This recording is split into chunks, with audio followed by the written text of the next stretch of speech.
Apa sih itu penyusutan arsip? Jadi, menurut Peraturan Kepala Arsip Nasional Republik Indonesia Nomor 37 Tahun 2016 tentang Pedoman Penyusutan Arsip, penyusutan arsip adalah kegiatan pengurangan jumlah arsip dengan cara pemindahan arsip inaktif dari unit pengolah ke unit kearsipan, pemusnahan arsip yang tidak memiliki nilai guna, dan penyerahan arsip statis kepada lembaga kearsipan. Kegiatan penyusutan arsip meliputi beberapa hal berikut. Yang pertama, memindahkan arsip inaktif dari unit pengolah ke unit kearsipan dalam lingkungan organisasi. Yang kedua, memusnahkan arsip yang telah habis retensinya dan tidak memiliki nilai guna dilaksanakan sesuai dengan ketentuan peraturan perundang-undangan. Yang ketiga, menyerahkan arsip statis kepada lembaga kearsipan. Untuk apa sih kita melakukan penyusutan arsip? Berikut adalah tujuan penyusutan arsip. Yang pertama, efisiensi dan efektivitas pengelolaan arsip. Yang kedua, menjamin ketersediaan arsip. Yang ketiga, menyelamatkan barang bukti kegiatan organisasi. Yang keempat, mendayagunakan arsip. Yang kelima, pengawasan arsip yang bernilai tidak tinggi. Yaitu prosedur dan teknik penyusutan arsip. Prosedur dan teknik penyusutan arsip secara umum dibedakan menjadi dua, yakni penyusutan arsip berdasarkan jadwal retensi arsip dan penyusutan arsip sebelum memiliki jadwal retensi arsip.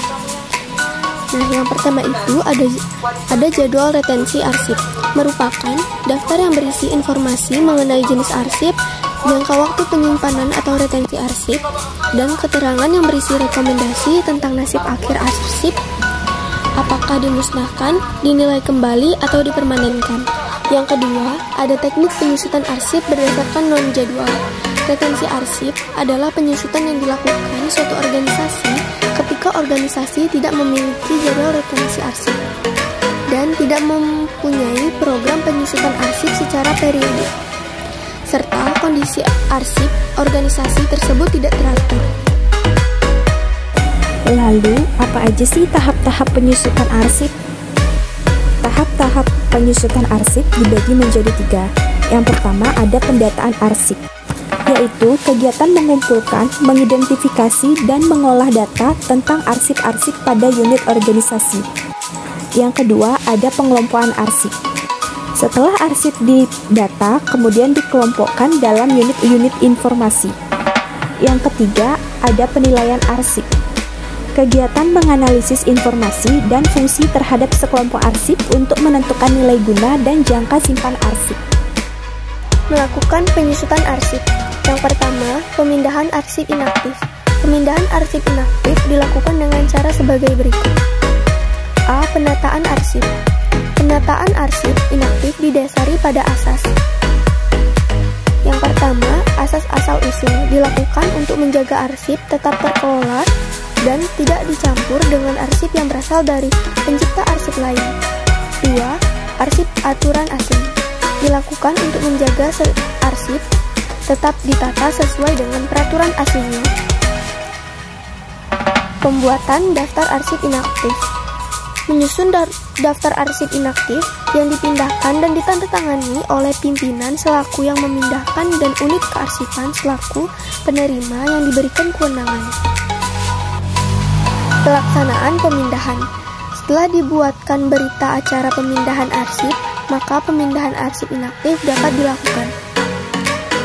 Berikut adalah contoh pembuatan daftar arsip inaktif dan contoh berita acara pemindahan arsip. 2. Pemusnahan arsip. Prosedur pemusnahan arsip yakni sebagai berikut. A. Pembentukan panitia. Bertugas untuk melakukan penilaian arsip yang akan dimusnahkan. B. Penyeleksian arsip. Panitia melakukan seleksi dengan melihat pada kolom retensi inaktif dan kolom keterangan dinyatakan musnah pada jadwal retensi arsip. C. Pembuatan daftar arsip usul musnah. D. Penilaian arsip. Panitia melakukan verifikasi fisik arsip secara langsung. E. Permohonan persetujuan atau pertimbangan. Pemusnahan arsip harus disetujui oleh pimpinan. F. Penetapan arsip yang dimusnahkan. Pimpinan mengeluarkan penetapan terhadap arsip yang akan dimusnahkan dengan mengacu pada persetujuan tertulis dari Kepala ANRI. G. Pelaksanaan pemusnahan. Teknik pemusnahan arsip dilakukan dengan 3 tahap, yaitu 1. Pencacahan, 2. Penggunaan bahan kimia, 3. Metode pembuburan. Berikut contoh pembuatan daftar arsip usul musnah. 3. Penyerahan arsip statis. Prosedur penyerahan arsip statis sebagai berikut. A. Penyeleksian dan pembuatan daftar arsip usul serah. Menyeleksi dengan melihat pada kolom retensi inaktif dan pada kolom keterangan yang dinyatakan permanen pada jadwal retensi arsip. B. Penilaian arsip. Verifikasi secara langsung terhadap fisik arsip. C. Pemberitahuan penyerahan arsip statis. Pencipta arsip memberitahukan penyerahan arsip statis kepada lembaga kearsipan. D. Verifikasi dan persetujuan. Melakukan verifikasi daftar arsip usul serah, kemudian memberi rekomendasi apakah menerima atau menolak. E. Penetapan arsip yang diserahkan. Menetapkan arsip yang akan diserahkan kepada lembaga kearsipan. F. Pelaksanaan serah terima. Arsip yang diserahkan juga dilengkapi dengan daftar arsip usul serah.